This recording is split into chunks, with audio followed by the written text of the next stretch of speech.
একটু হুম আমি সব সবজি তুললাম। হুম এই যে এই সাদা কালারের বেগুন তুলেছি, হুম পাকলে সবুজ হবে। হুম এটাও একটা বেগুনি কালার, হুম এটাও বেগুনি কালারের বেগুন, হুম এটাও।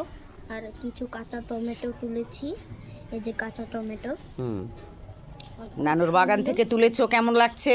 অনেক ভালো লাগছে কারণ আমি তুলতে পেরেছি।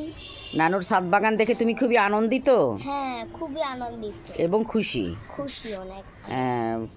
সবজি তুলে খুব ভালো লাগছে। হ্যাঁ, জীবনে প্রথমবার আমার নানুর বাগান থেকে সবজি তুললাম।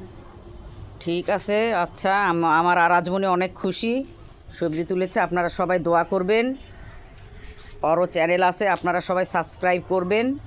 আমার নাতির জন্য, আরাজমনির জন্য দোয়া করবেন। আসসালামু আলাইকুম, আবারও দেখা হবে। আল্লাহ হাফেজ।